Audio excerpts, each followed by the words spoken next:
No eggs, no stress. Just pure vanilla magic in every bite. These cupcakes are so soft, so light, you won't believe they are homemade. Let's enjoy vanilla cupcakes with chocolate frosting on them. Welcome to the slow whisk. Let's measure all the ingredients. 80 grams of maida. Then we take about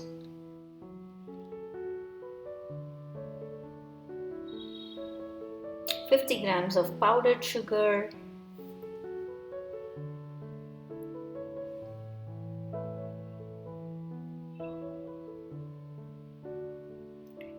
60 grams or 1/4 cup of milk,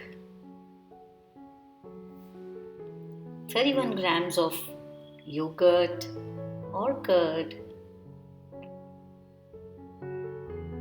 and then baking powder and baking soda.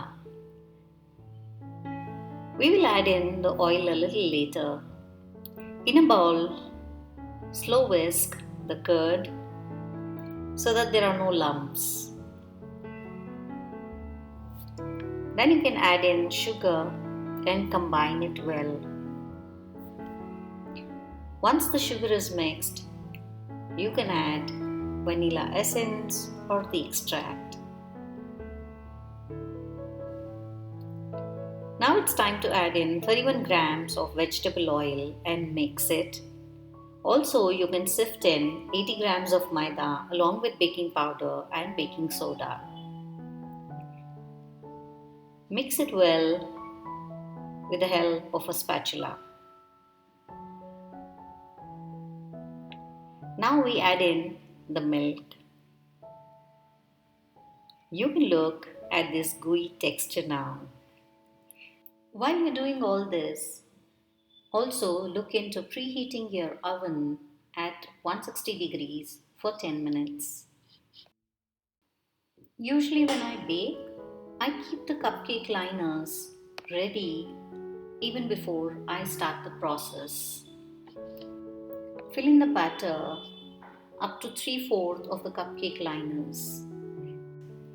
Then all you've got to do is bake the cupcakes for 15 to 18 minutes or until the skewer comes out clean.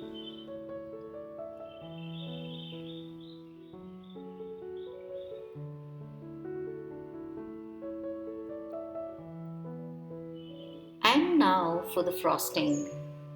You know what, you can eat the cupcakes as they are, or like me, you can add in chocolate frosting. So here I'm taking 1 part of cream. Either you can take fresh cream or you can take whipped cream. Since I have whipped cream at home, I took whipped cream.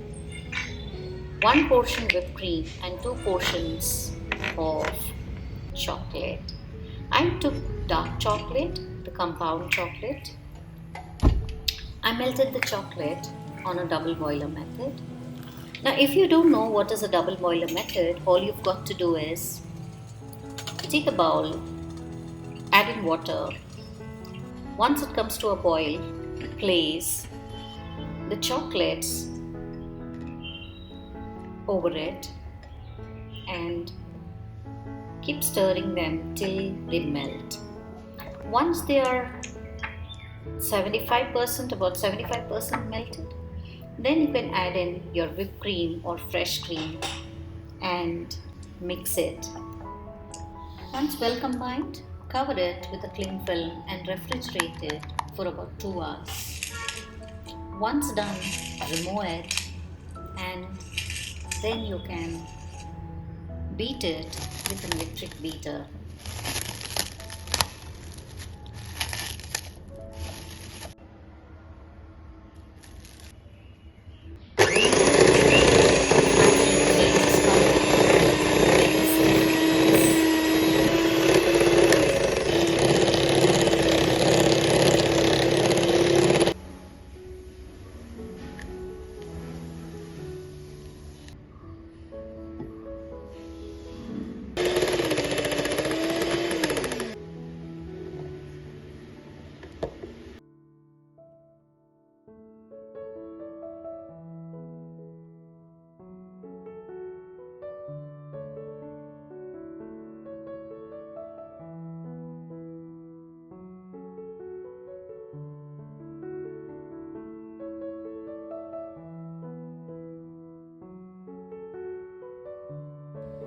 Take a glass, place a piping bag into it,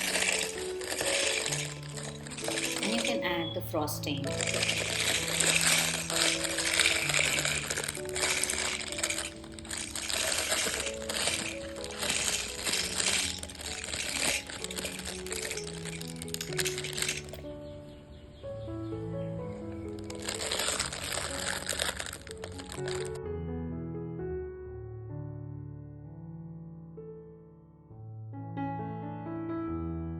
Now if you feel there's a lot of air trapped inside the piping bag, what you could do is you can take a scissor and cut off the tip so that the air gets released and you're able to easily push the entire frosting towards the edge. And once done, roll it, twist it, and then let's prepare the second bag. Take a nozzle. I have taken a rose nozzle here. Now I'm adding the piping bag into the one with the nozzle.